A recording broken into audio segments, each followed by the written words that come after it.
A mai videóban Abraham Hicks a kérd és megadatik legnépszerűbb gyakorlatát szeretném nektek bemutatni.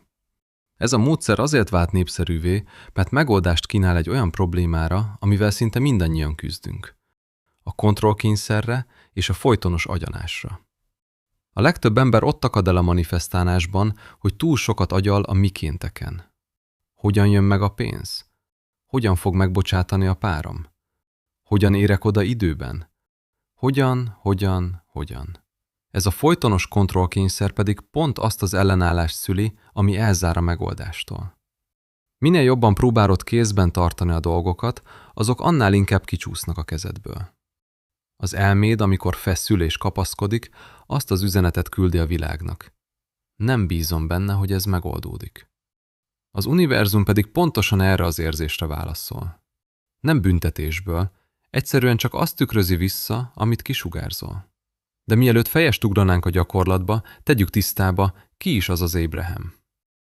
Sokan azt hiszik, egy húsvéremberről van szó. De Abraham valójában egy szellemi tanítókból álló csoport tudatosság. Az ő bölcsességüket Esther Hicks hozta el a világnak, aki a férjével, Jerryvel indította el ezt az utat évtizedekkel ezelőtt. Bár Jerry 2011-ben elhunyt, Esther azóta is fáradhatatlanul folytatja a közös munkát, és a mai napig aktívan közvetíti Abraham tanításait világszerte. Gyakorlatilag ők fektették le a modern vonzás törvényének alapjait. Ma tehát az ő segítségükkel kinevezzük a világegyetem igazgatóját. Gondolj úgy az univerzumra, mint a világ legtapasztaltabb, legmegbízhatóbb igazgatójára. Ennek az igazgatónak határtalanok a lehetőségei. Bárkit el tud érni. Ismeri a tökéletes időzítést, és ami a legfontosabb, soha nem fárad el. Ebben a felállásban te vagy a tulajdonos.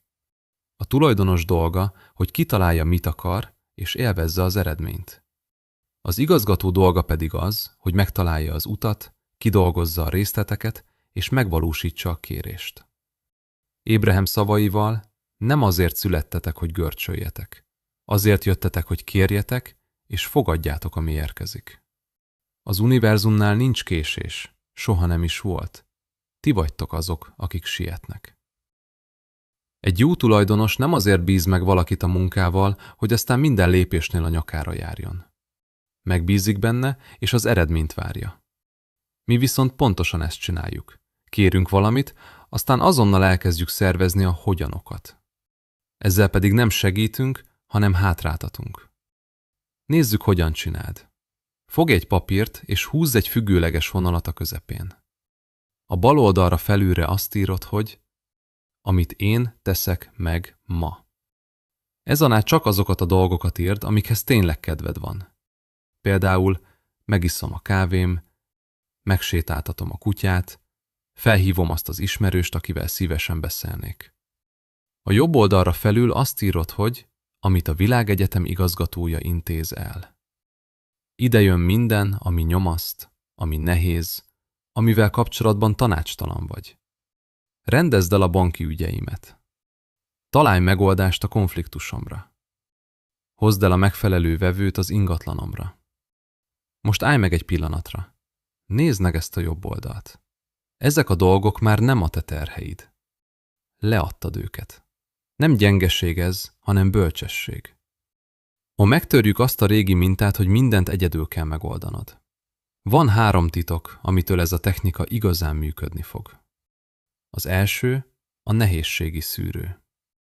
Ha napközben rájössz, hogy egy feladat a te oldaladon maradt, de elkezdtél rajta izgulni, azonnal húzd át az igazgatóhoz, és mondd: átadom, ez nem az én feladatom. A következő a mikromenedzselés tilalma. Ha átadtad a feladatot, tilos kukucskálni a kulcslyukon. Ne agyalj rajta. Ha aggódsz, azzal visszaveszed a feladatot, és az igazgató munkája leáll. Tehát ne kukucskálj. Végül a bizonyítékgyűjtő. Kezdj el egy listát a füzeted végén. Miben segített ma az igazgató?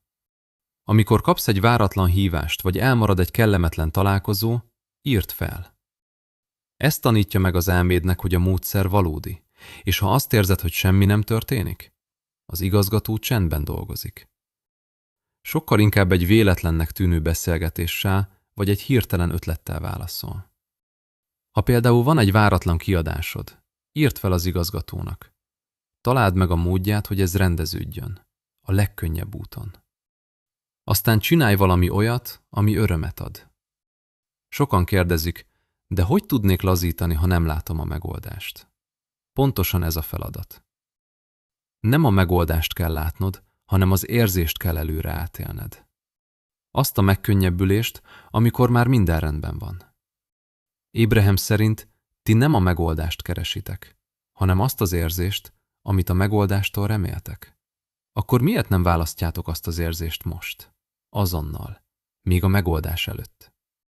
Ha ez a gyakorlat megérintett, írd kommentbe, átadom. Abraham szavaival zárva, ti már tudtátok ezt. Mielőtt idejöttetek, már tudtátok. Most csak emlékeztek. És ez elég. A kulcs a te kezedben van, de nem kell minden ajtót neked kinyitnod.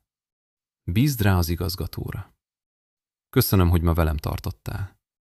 Sziasztok!